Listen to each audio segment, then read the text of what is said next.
En agricultura es hora de Chile Público, el único programa 100% local y vecinal que llega a la vida cotidiana de las personas. El municipio es la institución más cercana a la comunidad y el encargado de resolver sus necesidades más urgentes. Chile Público, un programa realmente descentralizado.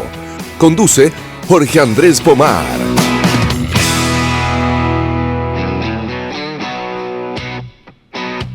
Muy buenas noches, Radio Escuchas, y bienvenidos a un nuevo capítulo de Chile Público.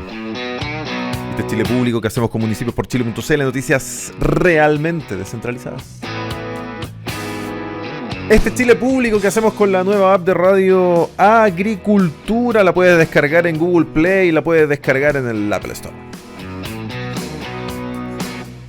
En su octava temporada, Chile Público tiene ya el mismo WhatsApp de siempre. Es el más 569-8868-4923. Y te cuento también que ahora la radio también se ve. Somos canal 182 en Zapping TV y canal 143 en GTV. Como es habitual, los días martes ya está conectada directamente desde su sede universitaria la secretaria general de la Facultad de Economía y Gobierno, señora Luz Poblete. ¿Cómo está usted? Muy bien, como dices tú, muy tarde, acá sigo en la universidad. Eso, aún está en la universidad. Y también conectado vía Zoom desde la ciudad más romántica. ¿Es la ciudad más romántica del mundo, París, Carlos Ominami? Sí, probablemente. ¿Sí? Tiene lugares muy bonitos, no solamente París, los alrededores de París. Francia en general es un país realmente muy hermoso. ¿Y ha tenido alguna cita romántica en los últimos días ahí disfrutando París? Sí, con mi señora. Mi cita romántica todos los días. Ahora sí estoy un poquito de enfermero porque se siente mal, así que estoy con un ojo pendiente ahí. Fue demasiada cita romántica. Se terminó enfermando ya de tanto romanticismo. Yo les quiero preguntar, ustedes, personajes políticos, Yo quiero estar de acuerdo con Carolina Toa. Miren lo que voy a decir. Yo quiero estar de acuerdo con Carolina Toa porque todos pelamos. No me cabe duda de que todos pelamos. Me pongo primero en la fila. Todos pelamos al gobierno cuando nosotros éramos gobierno. Sí. Oye, pero aquí falta capital político. Oye, pero aquí falta mostrar más comunicación. Todos pelamos a nuestros gobiernos. Le vamos a preguntar a Carlos Ominami también si pelaba ahí al presidente Lagos con los otros. Oye, pero por Dios, Ricardo, ¿qué hizo? ¿Qué estaba pensando este hombre? Le vamos a preguntar también. Por lo tanto, que la señora Cariola pele con la señora Iracía al presidente no tiene nada de extraño. Tú resfriado, ¿ah? Eso no tiene nada de extraño. Lo que podría ser extraño es que, para mí a lo menos, ustedes de ahí me cuentan, es que esa generación es la que supuestamente no pelaba. Esa generación era la moralizadora de los últimos 10 años. No obstante, semana a semana, vemos que esa generación, que durante los últimos 10 años los apuntó con el dedo a ustedes, no, al otro lado, aquí en mi Zoom, allá, porque ahí tengo a Carlos. Ustedes, y a ustedes, ahí está la luz, terminan cayendo en prácticas que entendemos son relativamente normales dentro del mundo político. Ahora, más allá de una conversación privada, yo nunca se me ocurrió tratar, ni siquiera en conversación privada, decir que el presidente era una mierda de ser humano. No, yo creo que fue un poco mucho. Decir que el jefe de gabinete es un cuico QL que no sabe nada de política, eso me parece un poco más aceptable, Carlos Ominami. No, mira, Jorge, yo creo que hay una cuestión previa respecto de esto. Es que aquí hay mucha chimuchina. Hay un tema con la ventilación de las conversaciones privadas, porque las conversaciones privadas siempre tienen un contexto. Pueden ser en un determinado cuadro, y en eso fíjate que quiero citar, creo que está en una carta del Mercurio de hoy día, que es de alguien que no es alguien al que yo le tengo mucha simpatía, le tengo mucha admiración como intelectual, a Daniel Mansuy, que interviene en este tema y dice, cita a Kundera, no sé si ustedes lo vieron, dice Milán Kundera, decía que cuando una conversación entre amigos se difunde públicamente, el mundo se ha convertido en un campo de concentración.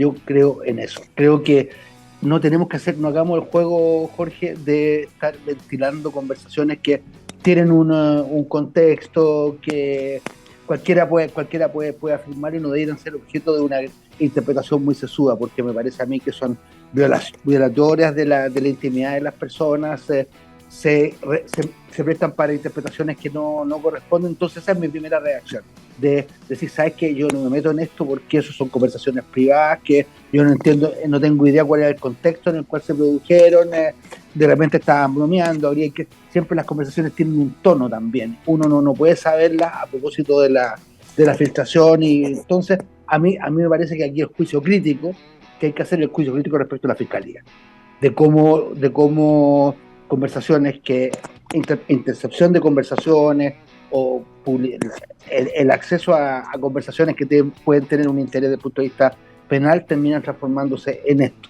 en comidillo, en violaciones por lo demás que los propios fiscales cometen respecto a un principio que es básico, el secreto de la investigación. Entonces, esa es mi reacción inicial respecto a este tema, Jorge. Yo creo que son dos temas distintos. Yo creo que son dos temas distintos. Un tema que también, de hecho, creo que tenemos que tratarlo, tiene que ver con la filtración de la fiscalía. Insisto, lo vamos a tratar a continuación.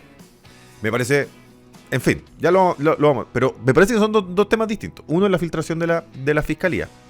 Pero me llama la atención que yo entiendo que es una conversación privada. Yo entiendo que las conversaciones privadas entre amigos tienen un contexto, que tienen un tono.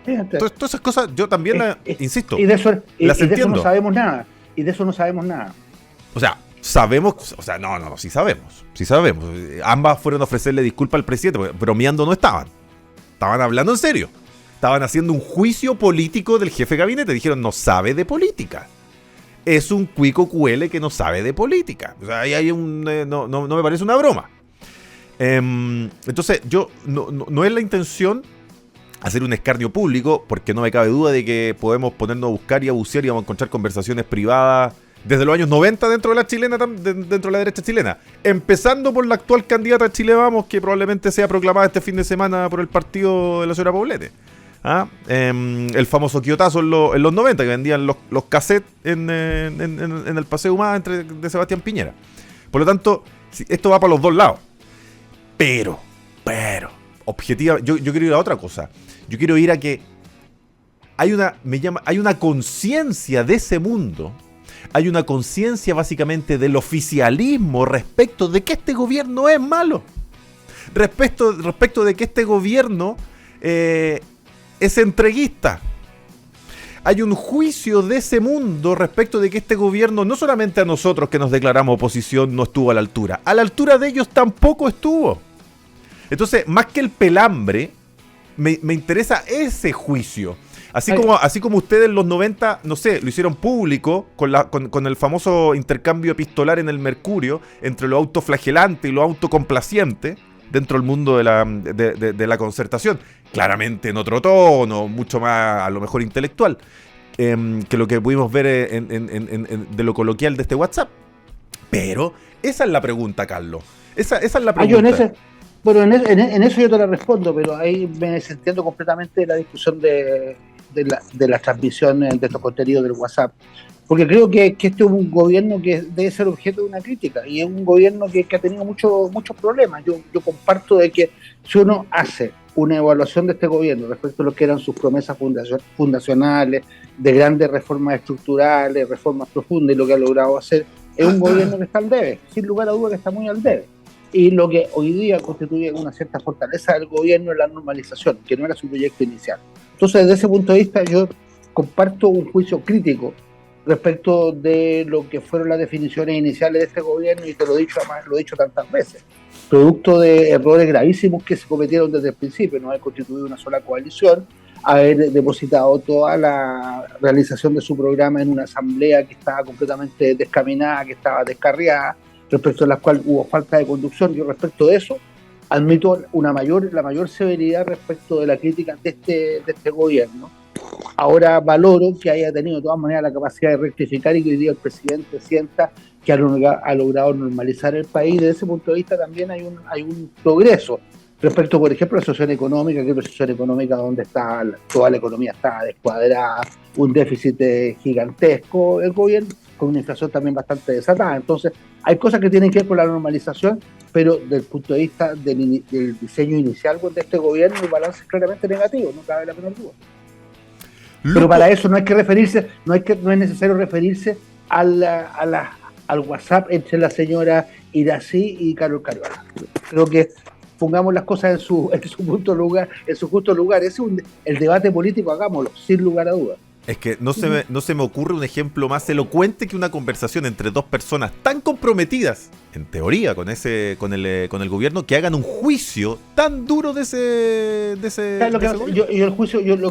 la conclusión que yo sacaría sí es que dentro del mundo comunista, que es un mundo que también ha tenido una participación muy estrecha en este gobierno, hay también una visión crítica del gobierno. Creo que esa es una conclusión lógica que uno puede sacar. Los epítetos, eso ya un poco me da lo mismo, pero que hay un juicio crítico respecto de dos personas que son importantes, una la exalcaldesa de Santiago, otra la ex diputada importante, expresidente de la Cámara de Diputados, que se permitan un juicio de ese tipo, más allá del tono. Yo creo que eso muestra que dentro del propio Partido Comunista hay una visión también crítica respecto a este gobierno y tienen que ver, creo yo, con lo que estoy diciendo, con la brecha que hay entre sus definiciones iniciales, lo que finalmente va a lograr mostrar como balance de su gestión. Incluso quiero darle un punto al presidente. El presidente creo que estuvo a la altura de ser presidente. En vez de meterse al barro, fue como, ¿sabe qué? Mire, este tipo de cosas no van a desviar mi camino, este tipo de cosas no van a hacer que ahora yo sea enemigo de Carol Cariola. Hemos sido amigos, hemos sido compañeros de esta ruta tantos años. ¡Pum! Siguiente página. Lo que se la doy. Además, creo que actuó a la altura de un presidente. Luz Poblete. Sí. Mira, también un poco siguiendo la línea de Carlos, pero para poder enriquecer también la discusión, primero separar la forma del fondo, ¿no? Primero, ¿quién no ha apelado al jefe en una conversación privada? No voy a repetir lo que dice Carlos, o sea, que tire la primera piedra, el que no en su WhatsApp privado con alguien que considera amiga, además que está dentro del contexto, uno no va a hacer ese pelambre. Respecto del tono, de las palabras que se usa, claro, es la forma y uno como que se puede sorprender, sobre todo por proteger la imagen del presidente de la República. No están solo refiriéndose a una persona en particular, una jefatura, sino que es la investidura del cargo de presidenta al cual ellas eligieron, de la cual son parte como coalición, las dos son figuras importantes dentro de la política chilena, son figuras importantes para el Partido Comunista, que es un partido aliado y de la coalición directa y de confianza del Frente Amplio, que es la coalición gobernante. Entonces, creo que separando la forma y un poco dejándola de lado, porque era un chat privado, yo también estoy de acuerdo con eso, creo que uno que lo ha hecho de cuántas veces y acá lo le ha pasado, imagínate como política que uno va a una reunión social o está en la mesa del día domingo en la familia y sale todo el mundo a apelar al presidente de turno, podría haber sido Lagos, Bachelet, Piñera, en mi caso, y uno, al menos yo, inmediatamente parar los epítetos respecto de la figura del presidente. Tanto cuando se hacían referencias a una presidenta como Michelle Bachelet, que aún no está de acuerdo con su presidencia, jamás aceptar. Creo que en la política los políticos nos debemos eso. Nosotros cuidar mucho el lenguaje de cómo otros se refieren a la figura de un presidente, sea de nuestro lado o no, y también respecto de su gestión, porque uno puede hacer una crítica profunda respecto a la gestión política de un gobierno, pero no así de la persona en la manera en que ellas se refirieron. O sea, quiero igual hacer ese punto, entendiendo que la forma es una cosa y el fondo es otra. Y respecto del fondo, sí, yo sí rescato que hay aquí un problema de confianzas, porque si ellas son figuras tan relevantes, especialmente Carol Cariola, siendo presidenta de la Cámara de Diputados, en su gobierno, con su presidente, al cual ella eligió, teniendo además ministros tan importantes adentro, el no tener el espacio formal para hacer las críticas profundas a la gestión del gobierno. Y creo que referirse ahí, no lo sabemos, quizás el presidente sí considera que ella hizo estas mismas críticas, quizás no con el mismo lenguaje, pero sí lo hizo en las instancias formales de comités políticos, con los jefes de bancada, con la relación que tiene gobierno y su coalición dentro del Congreso.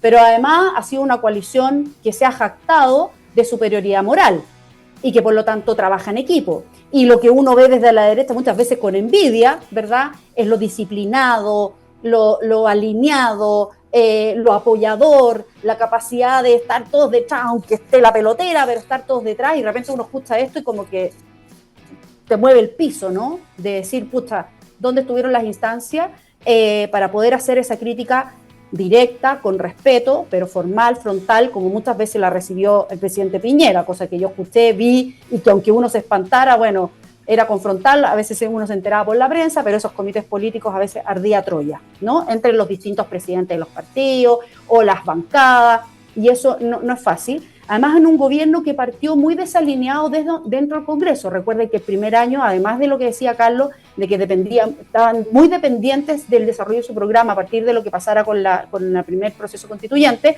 también les costó mucho alinear y tener votación acordada y alineada dentro del Congreso, teniendo apartado al socialismo democrático y con el Frente Amplio votando distinto. Entonces, no es menor quién está emitiendo esos juicios y esa crítica, que es súper valorada si se hacen las instancias formales para realmente producir un avance en las confianzas y en la reorientación del gobierno. Ellos, con la reorientación del gobierno, que sí hizo el presidente Boric, al incluir nuevamente a políticos avesados y experimentados y con trayectoria, hizo perder, por otro lado, la confianza al Partido Comunista, y eso no hay que dejarlo de ver en el punto de vista. Y cierro del punto de vista político. Y cierro esto con Repatúo hacer esas críticas descarnadas al que es tu gobierno, del cual tú eres parte, y también, por lo tanto, te tienes que hacer cargo y hacerte responsable de una mala gestión de un jefe de gabinete, de una mala gestión de un presidente, de una mala gestión o decisiones políticas de la naturaleza que sea que la estés criticando, como mirándolo de afuera y no siendo parte de la misma responsabilidad, y por tanto también la responsabilidad de entender por qué los cambios políticos, las orientaciones distintas y cómo se maneja un gobierno que realmente trabaja en coalición. Fíjense que quiero que también hablemos, decía yo al principio, del otro tema, que tiene que ver con las filtraciones. Porque ya uno no... o sea, todos los juicios parten como el secreto de la carpeta. Y al final, entre Bio, La Tercera, Mega, todo Chile, todos los WhatsApp, o sea, no había pasado ni 30 segundos y todos en nuestro teléfono teníamos las fotos de los famosos WhatsApp.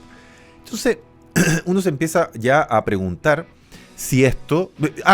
y creo que hay una sola cosa buena dentro de esto de las filtraciones, que es que la fiscalía filtra para todos lados. O sea, le ha tocado a un lado y le ha tocado a otro lado. No es que la fiscalía le esté dando a los amigos progre o a los amigos de Chile Vamos o de la derecha. Filtra para todos lados. Cuestión que por supuesto no hizo ocurrir. Dicho eso, las filtraciones que hemos visto en este y en otros casos demuestran ya a esta altura que al parecer es una manera de trabajar de la fiscalía.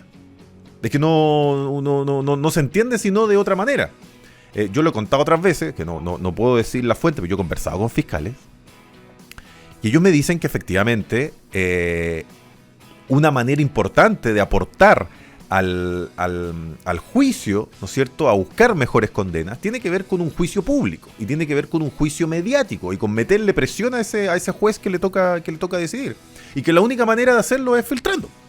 Y que el mundo se entere, y todo el mundo obviamente empieza por la prensa y espera que sea un juicio duro, una condena estricta. Y que la única manera es filtrando. Porque no por lo menos en nuestro sistema, al parecer, no. Yo sé que suena terrible, pero. Y además, hay una cuestión aquí también profesional.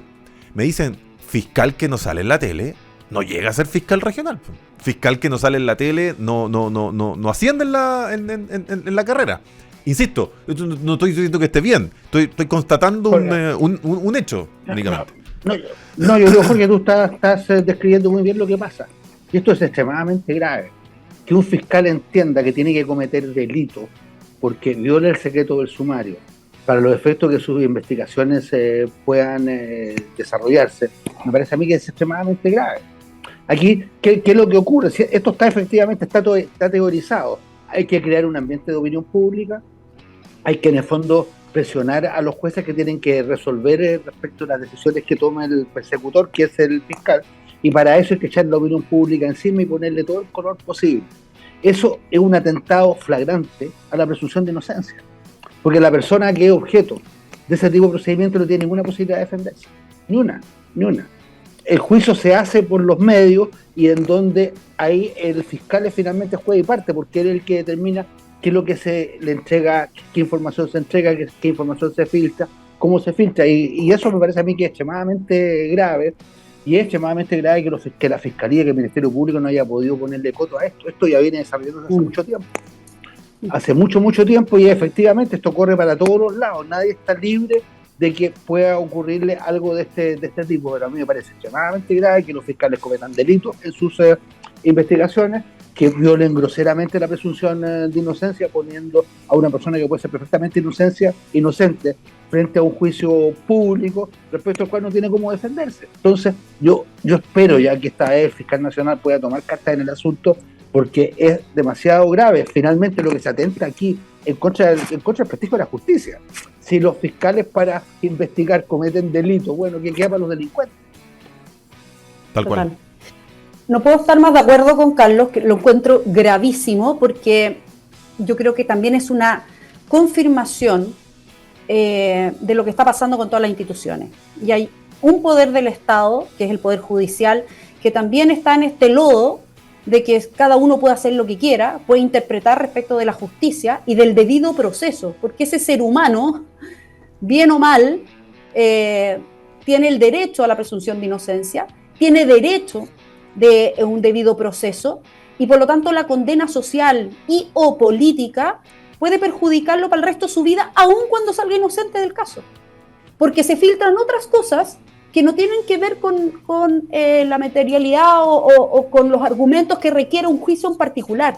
Y todo lo demás, toda esta incapacidad, porque la incapacidad la tiene el público en general, y somos todos, para nosotros es más difícil como público general, como opinión pública, separar la paja del trigo, porque por algo existen las instituciones que requieren de esa información para poder separar la paja del trigo y poder hacer con el trigo lo que se requiere, que es el debido proceso, que es el Estado de Derecho al cual nosotros defendemos, y creo que la política no puede caer, o los políticos no pueden caer en ese mismo juicio y en ese mismo lodo, porque se aprovechan de esta información, tanto la derecha como la izquierda. Aquí pasa para los dos lados, porque las filtraciones, tal como han dicho, pasa por los dos lados, que se aprovechen de hecho para hacer juicios políticos o juicios sociales que nada tienen que ver con el caso en sí. Creo que es tremendamente delicado.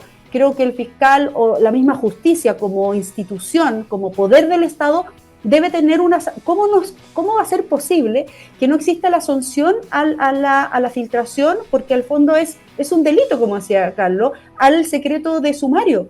Entonces, es imposible, y lo sabemos, porque sabemos que funciona así, no saber quién es el que filtra, quiénes son los que entonces tienen acceso a esas carpetas. Me imagino que habrá una firma de confidencialidad, es como un psicólogo que tiene también su secreto de confidencialidad respecto a ciertos casos, que solo se pueden abrir si hay peligro de vida o muerte. O sea, de eso estamos hablando, como lo tiene un médico, como lo tienen también otros profesionales, que si queremos ser profesionales en eso. Entonces creo que ahí las sanciones ya tienen que empezar a ser un ejemplo de que esto no puede seguir pasando, porque estamos enlodando y estamos debilitando aún más la tremenda crisis institucional que tenemos en los distintos poderes del Estado.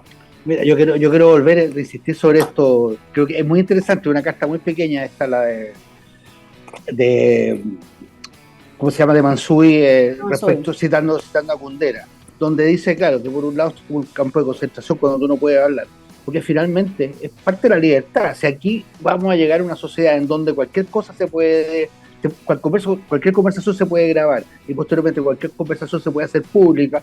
Bueno, hay que tener mucho cuidado en lo que uno dice, ¿ya? Y eso es un atentado contra la libertad. Uno en confianza puede decir ciertas cosas que probablemente fue producto de la propia conversación. Imagínate, yo puedo haber dicho algo y de repente la otra persona me dijo, no, pero estás exagerando. Bueno, la verdad es que no, pero te ponen cualquier cosa, entonces las conversaciones se desfiguran, y yo creo que finalmente los fiscales cometen delitos y se termina creando un ambiente que realmente es muy atentatorio contra la libertad. Así que ojalá que pase algo en el Ministerio Público. A esta altura no me hago muchas ilusiones, porque este es un tema que viene planteándose hace mucho tiempo, y desgraciadamente nadie le ha podido poner el cascabel al gato. Finalmente, para avanzar y terminar el tema, las formas son sin duda importantes. Ver a la presidenta de la Cámara de Diputados entrar con la guagua al hemiciclo, sentarse en la testera, estando además el papá de la guagua ahí mismo, del otro diputado, de hecho, del Partido Socialista, Tomás de Rementería. O sea, perfectamente le pudo haber pasado la guagua. No era necesario que... No, pero ella probablemente quería entrar con la guagua. Imagino que entre los dos hay un sueldo, no sé, de líquido, 12 millones, 13 millones de pesos.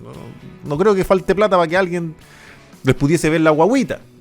Salió una diputada diciendo que la gente derecha está acostumbrada a que las guaguas las vean las nanas y que no saben esto de la relación de apego y otras cosas. Bueno, discutible a lo menos.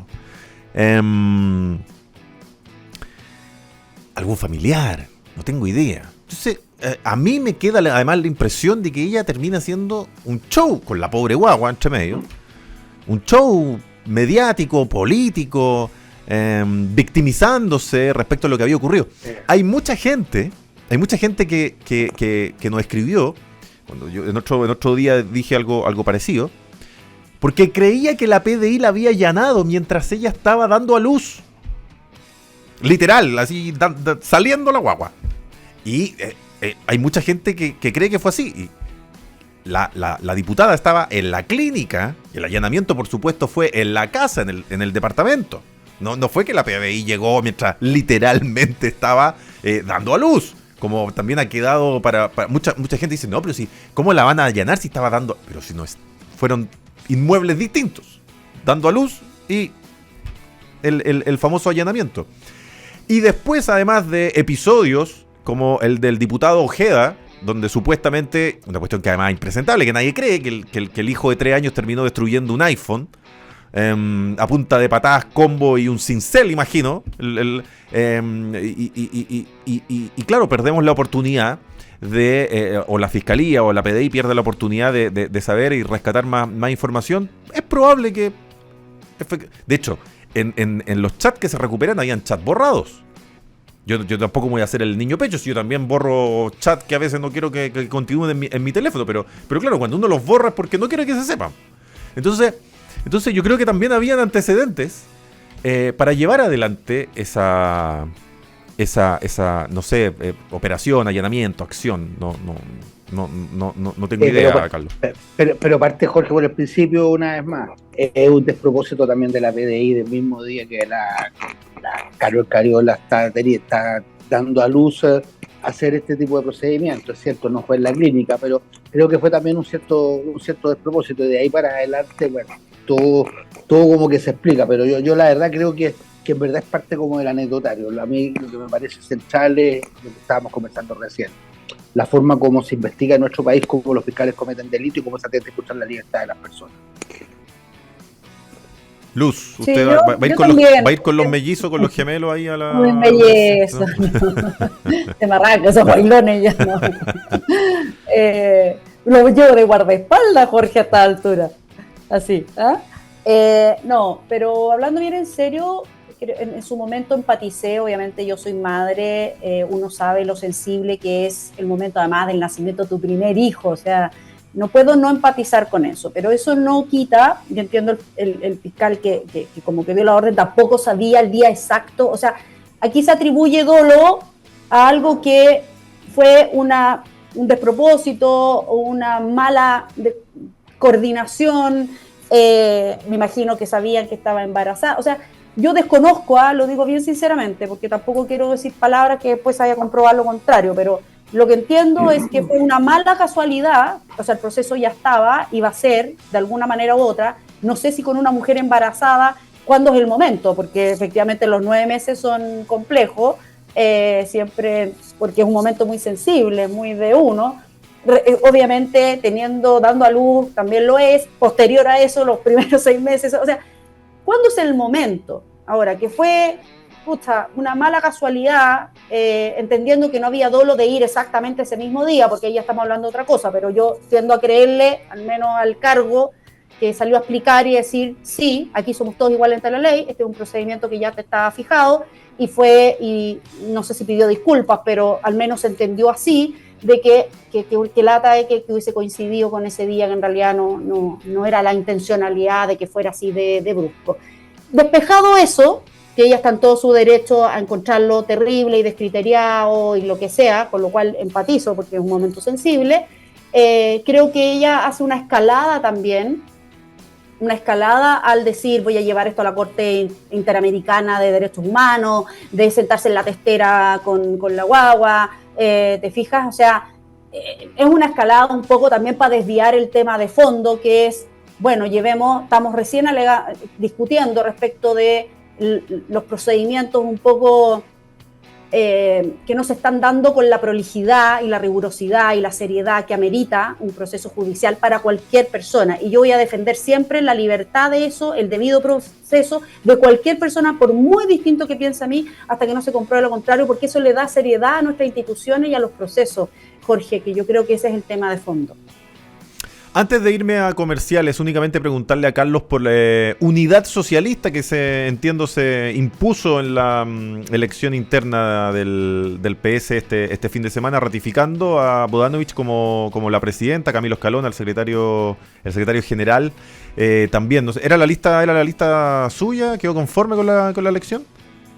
También, yo estoy conforme además sobre todo por el acto que el Partido Socialista ha sido capaz de realizar.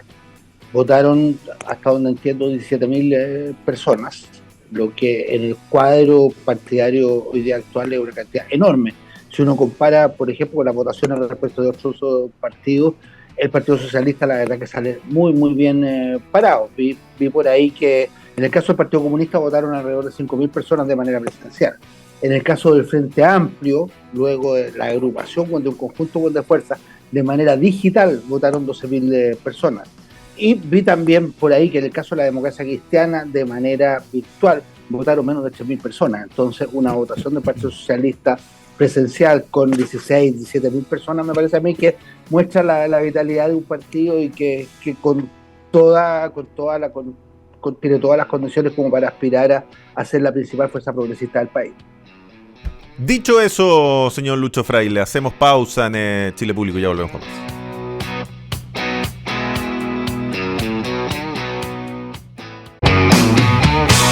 En agricultura es Chile Público, un programa realmente descentralizado, con Jorge Andrés Pomar.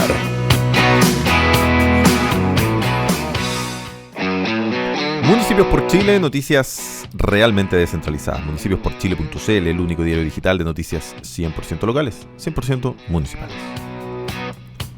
Descarga la app de Radio Agricultura y podrás escuchar este y todos nuestros programas desde cualquier lugar de Chile y el mundo. ¿Cómo se hace? Muy fácil. En tu celular ingresas a Google Play o Play Store, escribes Radio Agricultura, descargas y listo.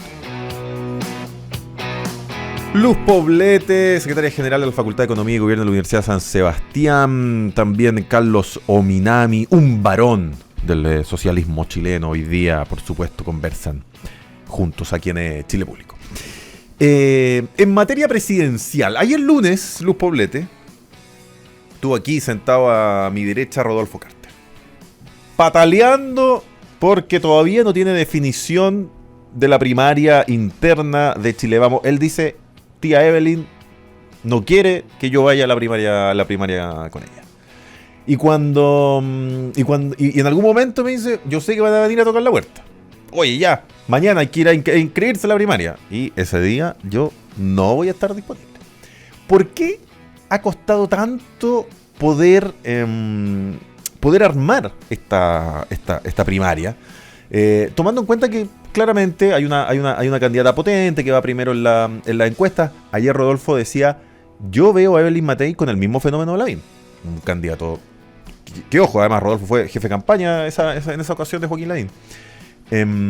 Una candidata estancada, que va de manera tenue a la baja, y a lo mejor la gente de Chile Vamos tiene miedo que le suceda de nuevo el fenómeno Sichel, donde viene un, entre comillas, outsider, un tipo que no responde a ninguno de los directivos, al directorio de Chile Vamos o de sus dirigentes, y les termine comiendo la color.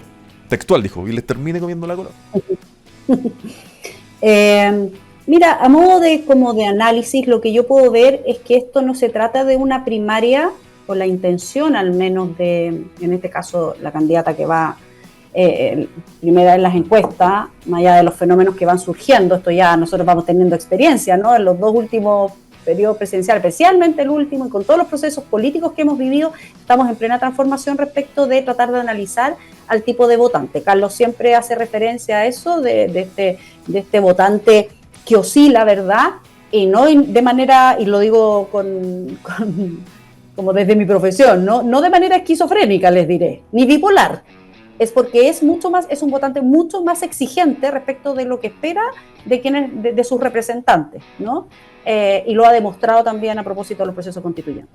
Es mucho más serio y también involucrado, y también el voto obligatorio, que estamos reentendiéndolo, estamos reevaluándolo a propósito de cada una de las votaciones con voto obligatorio en este contexto sociopolítico que es distinto de hace 20 años atrás.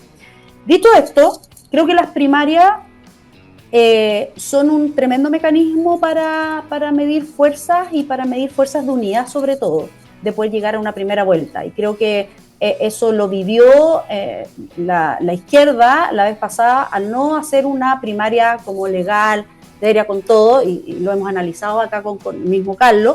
Y creo que en ese sentido, al menos lo que uno ha escuchado y ve y analiza, es que para que sea una primaria seria, que realmente cumpla el cometido de la unidad y de llevar un candidato, tiene que ser una primaria amplia. Esto no puede ser, y aquí está mi análisis, no puede ser una primaria de Chile Vamos y de sus satélites de Chile Vamos. Esto tiene que ser una primaria amplia de la derecha, de la derecha chilena. Y eso incluye a un Kaiser que no quiere primarias, a un José Antonio Kast que no quiere primarias, ¿verdad? Y ahí debería estar Evelyn Matei como la candidata de Chile Vamos, ¿verdad? Y todos aquellos que ellos mismos se definen como outsider, pero que representan a la derecha y un programa, me imagino yo, de gobierno y un proyecto. Entonces, no se trata de no querer una primaria por susto de un candidato u otro, al menos lo que yo he escuchado de la Evelyn. O sea, uno se la tiene que jugar por un proyecto, y si eso se tiene que jugar en una primaria para ir todos juntos a una primera vuelta, que sea amplia y que todos quepan ahí, porque también es un despropósito de recursos, de tiempo. O sea, ojalá hubiese primaria. Esa es como la primera intención, porque hace muy bien las primarias, y lo hemos visto, por algo se institucionalizaron, para representar ideas, para mostrar proyectos, para estar activos. O sea, también no es tan, piensen ustedes al revés, no es tan bueno para la centro derecha y sus candidatos, especialmente su candidata presidencial, que la izquierda tenga todo el escenario de aquí desde las inscripciones de abril hasta junio creo que son las primarias, todo el escenario, todo el protagonismo, y nuestros candidatos submarineados, candidatos de la centro derecha. A eso me refiero. Entonces es súper bueno tener la visibilidad, y eso lo entiende muy bien Evelyn Matei, pero para eso tiene que ser lo suficientemente amplia para que cumpla su cometido final, que es presentar los proyectos al votante de centro derecha para que llegue unido a la primaria, porque está bien, pero ahí está el juego real. Bajo ese concepto sería justos por pecadores. Entonces, como Kaiser y Kast no quieren primaria, entonces no hay primaria. Pero ¿y qué pasa con los que sí quieren primarias? Los Carter, eventualmente Jimena Rincón. Exacto, y ahora Jimena también recién ya fue como proclamada, entiendo, como candidata presidencial. Entonces es una conversación que es una conversación que no está cerrada hasta el cierre de las inscripciones de las primarias. Si así juega la política, tú sabes que a veces tira el chicle, entendiendo que cuál es el objetivo final y cuál es la estrategia final de cada uno de ellos. Pero yo no creo que aquí sea un juego de personalismos y de cuánto susto tengo de que uno me gane o no, sino que tiene que ver con una estrategia un poco mayor y que tiene que estar por sobre los personalismos. Carlos Ominami, ¿es una buena noticia para Carolina Toá el triunfo de Unidad Socialista? Porque al parecer es una lista que le hace sentido la candidatura de la exministra del Interior. Yo pienso que sí, pero quería decir un par de cosas respecto al tema primaria. Soy de las personas que se viene jugando por elecciones primarias, ya se está sacando la cuenta hace más de 30 años. La primera primaria que tuvo lugar en nuestro país fue el año 93. Saldívar, Ricardo Lagos. No, Lagos Frey. Lagos Frey fue una primaria. Lagos Frey fue una primaria que, bueno, yo renuncié al gabinete junto con Ricardo Lagos sabiendo que íbamos a perder. Me acuerdo, además, siempre he contado esta una anécdota divertida. Cuando fui a decirle al presidente Elwin, presidente, me tengo que ir, porque voy a ir de jefe de campaña del presidente Lagos. Me dijo, bueno, pero oiga, usted yo no lo entiendo, no va a ir a cambiar pan por charque, porque esa primaria la va a perder. Le dije, sí, presidente, la vamos a perder, pero estamos aquí estableciendo un principio. Y ese fue el principio que permitió que posteriormente Ricardo Lagos fuera presidente de Chile en el periodo siguiente. Yo creo que en las condiciones de hoy día una elección primaria es particularmente importante porque se requiere un debate muy profundo respecto a los problemas que están planteados. Un debate respecto al estancamiento económico, un debate respecto a la seguridad, un respecto a cómo vamos a enfrentar desde los países latinoamericanos este nuevo cuadro internacional tan turbulento, tan peligroso que se está constituyendo a nivel mundial.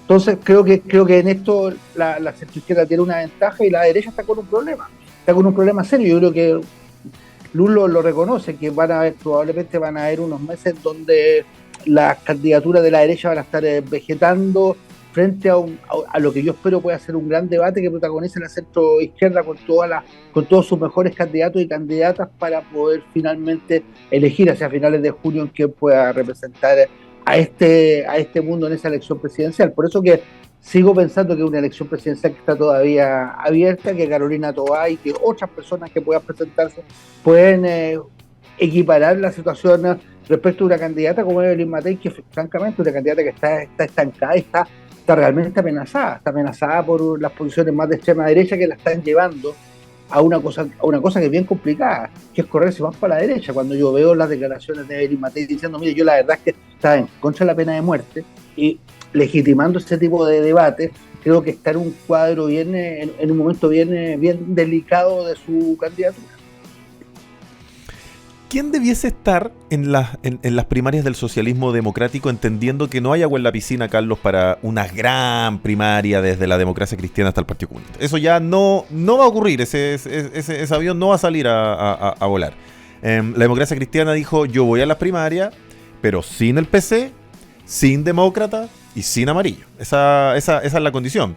La presidenta, recién electa del Partido Socialista, hace duras críticas al Partido Comunista y dice, bueno, a propósito de la filtración de chat, dice, más allá de la, como dices tú, de la pelotera y del cagüín, pero esto ha sido la actitud del Partido Comunista frente al gobierno, de manera consistente. Déjame decirte una cosa, una previa respecto de eso, Jorge. Yo tengo serias dudas que el Partido Comunista Cristiano pueda mantener su definición. Tengo la impresión de que por esta vía está francamente camino al precipicio.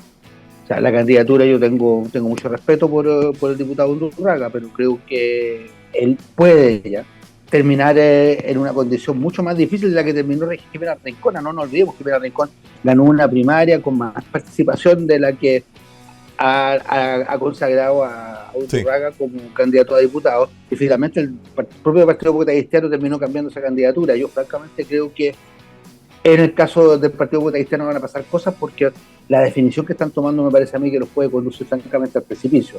Si no son malos los datos que vi en la prensa, en la definición de la elección del Partido Comunista Cristiano votaron menos de 8.000 personas de manera virtual.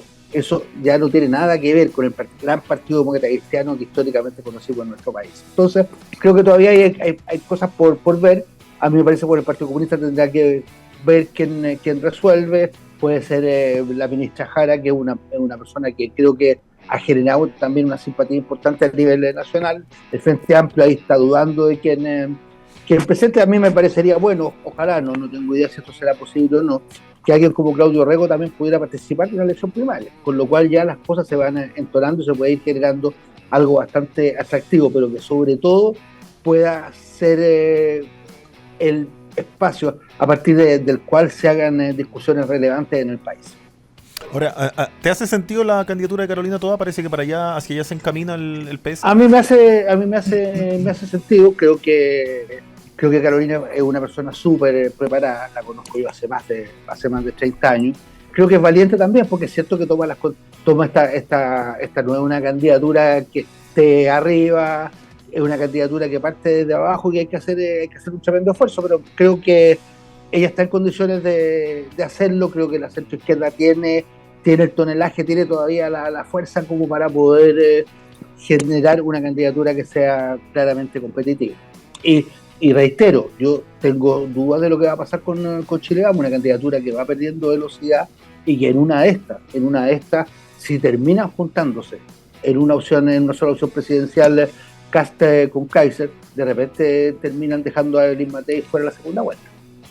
Hay un peligro no menor, Luz Poblete, precisamente en esa ecuación, en que, por lo menos lo que muestran las encuestas, la adhesión de José Antonio Kast y de Johannes Kaiser superan a la de a los números que muestra Evelyn Matei. Que vuelva a quedar fuera Chile Vamos de una segunda vuelta es una cuestión que no sería una locura, ni tampoco un batacazo. Lo que podría a lo mejor de nuevo poner una segunda vuelta en un código muy dicotómico para la ciudadanía. Y en ese sentido, ustedes, Evópoli, este fin de semana hay un consejo general, un poco uno lo que ha recogido del nuevo presidente, Juan Manuel Santa Cruz, es que hay mucha adhesión dentro de Evópoli hacia Evelyn Matei y que es altamente probable de que sea proclamada la candidata del partido. Imagino que además tú vas a estar en ese Consejo General. Me toca estar en el Consejo, soy comisionada política y también en mi calidad de expresidenta y exsecretaria general, por supuesto que son instancias institucionales que son súper importantes. Hace mucho rato que no se hace un Consejo General, además presencial, en el ex Congreso, con mucha militancia expectante también de esta proclamación o de esta votación. Vamos a conocer a los consejeros generales de este nuevo periodo, entonces creo que es muy emblemático para los partidos políticos, independiente de su tamaño, ¿no? de tratar de reforzar sobre todo la institucionalidad interna y los proyectos políticos, porque al final de eso se trata Evópoli, de venir a hacer dentro de la centro derecha este pilar más liberal que sí creemos representa, en este caso, Evelyn Matei, a quien, como dices tú, lo más probable es que sea proclamada este sábado. Pero independiente de ¿No eso, hay espacio para sorpresa? Corre la candidatura. No hay espacio para sorpresa. No como ese Consejo General donde Piñera votó a Lavín, quedó parado en el 2005, va a ser candidato presidencial, quedó la escoba, ¿no? No va a aparecer Luciano, Felipe, Francisco Undurraga. Gringo ser candidato presidencial. Pese a que para nosotros, también desde nuestro nacimiento, y Carlos contaba como esas primeras primarias, para nosotros fue súper importante para el proyecto político que encarnaba Evópoli en sus primeros años, el haber tenido candidatos presidenciales, tanto el 2017 con Felipe Kast y luego Ignacio Briones en el 2021. Entonces creo que eso es súper relevante, pero creo que los contextos políticos van cambiando. Evópoli también tiene que repensarse, y yo pensaba, mira, si nosotros no vamos a llevar un candidato a primaria y yo veo al Partido Socialista que tampoco va a llevar por lo menos hasta el momento, yo creo que, no sé, ahí Carlos no puede contar, porque yo he escuchado también voces de la misma presidenta recién reelecta, Paulina Bodanovich, que igual duele un poco la guata, y nosotros que somos pequeños, y que me acuerdo que el presidente Piñera nos decía así, ¿con qué patudez van a ir ustedes a una candidatura presidencial con Felipe Kast? Pues estábamos recién formados como partido, y yo creo que era súper relevante para los proyectos tener todas las visiones puestas en una primaria. Yo también soy hincha de que existan esas primarias para poder presentar proyectos políticos, y gracias a eso Evópoli existió en sus banderas más importantes, como fueron los niños primero en la fila, y con eso reformas importantes que se han dado en esa materia. Pero también el Partido Socialista hoy día no presenta, entonces porque una vez por los contextos políticos uno se la tiene que jugar, ya sea por la falta de liderazgo, porque hay que rearmarse, porque hay que enfrentar unas elecciones que son delicadas, y en nuestro caso son delicadas por lo que acaban de decir, o sea, porque efectivamente volvemos a correr el riesgo, nunca estuvo asegurada, y yo creo que esta vez, por las conversaciones que se han tenido tanto públicamente como privadamente, creo que los partidos de Chile Vamos están súper conscientes que no es carrera ganada por estar encumbrando las encuestas. Nunca una presidencial es carrera ganada, aun cuando estés primero en las encuestas. Todo lo contrario, porque frente al fenómeno de José Antonio Kast la vez pasada, y hoy día sin haber quizás predicho de que irrumpiría una figura como Kaiser más por la derecha en los libertarios, o sea, porque ese fenómeno es un fenómeno. Mira, Carlos está hoy día en Europa, está en París, y sabemos el fenómeno de la extrema derecha, cómo ha irrumpido en Europa. Nosotros sabemos que irnos para un extremo u otro dentro de Latinoamérica también es un fenómeno político que está en plena ebullición. Entonces, por lo mismo, es súper importante concentrarnos mucho, más allá de quiénes son los contendores, y obviamente es una decisión más bien estratégica, táctica, de cómo llegamos. Creo que lo más importante es centrarse en el proyecto político de la centro-derecha en Chile y el proyecto que tú le vas a presentar a un país que hoy día sigue en la senda de la polarización y los riesgos que tiene de un populismo tanto de izquierda como de derecha, en el caso de las irrupciones de estos caudillos, porque hace menos de 4 años José Antonio Kast era la promesa y de un día para otro bajan las encuestas y aparece el otro. Son fenómenos que no tienen la estabilidad ni la trayectoria de proyectos políticos como puede ser la centro derecha o puede ser la centro izquierda también en este caso. Y yo creo que con lo que hemos pasado con un gobierno amateur como ha sido el del Frente Amplio, dejó fuera cómo ha tratado de ayudar, apoyar y sobrellevar el gobierno, en el caso del socialismo democrático, que claramente tiene otra experiencia, en los tiempos que corren, es una redefinición que hay que pensar bien en profundidad. Y yo creo que en eso se va a centrar no solamente Evópolis proclamando a Evelyn Matei, sino que ya adentrándose de lleno como Chile Vamos en un proyecto de país.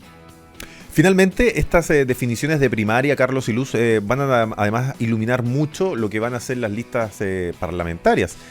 Uno intuye que dentro del mundo de la oposición o de las derechas, Chile Vamos tal vez pueda hacer espacio para la gente de demócratas y amarillos, y al parecer también la gente de libertarios, socialcristianos y republicanos irían en una sola lista. Algo similar va a pasar también al otro lado, donde el socialismo democrático probablemente se agrupe, en una de esas balas de C, ahí adentro también, y los partidos más a la izquierda, el Frente Amplio, el Partido Comunista y otros menores también tengan otra lista más de izquierda. Y eso va a proponer finalmente un cuadro electoral competitivo entre oficialismo y oposición.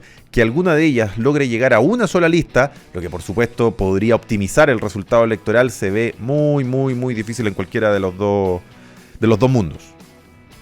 No, mira, efectivamente es difícil. Ahora es cierto que en democracia es muy importante ganar una elección presidencial, pero también tener mayoría parlamentaria. Ahora, es probable que todo esto termine en una confrontación entre dos listas de lado y lado. Pero déjame hacer un punto previo, Jorge. A mí me parece bien preocupante lo que está pasando con el tema de la reforma política. Y a mí me parece mala la indicación del gobierno de que haya renunciado al umbral, poner al tema del umbral. Y me llama la atención que sea el propio presidente de la República el que diga públicamente que le parece que tiene que haber un umbral y que la indicación firmada por el ministro Elizalde no contenga esa disposición. Son las cosas de nuestro gobierno, querido ya, Carlos, ¿no es cierto? Compañero, que yo en eso no me privo de la sana crítica. Carlos Ominami, Luz Poblete, gracias por estar hoy día aquí en Chile Público. A Carlos lo vamos a extrañar la otra semana. Entiendo, Luz, entonces iba a estar por aquí en los... Yo te voy a acompañar para que no te sientas tan solito sin Carlos, te voy a acompañar presencialmente. Y a la otra también, después yo voy a incorporar presencialmente también. Eso. Traigan unos souvenirs de París, Carlos. Listo. Chao. Ok. Un abrazo. Municipios por Chile, chao. Noticias realmente descentralizadas, también la nueva app de Radio Agricultura. Nos vemos mañana, Lucho Fraile, con más Chile Público. En Agricultura fue Chile Público, un programa realmente descentralizado. Conducción, Jorge Andrés Pomar.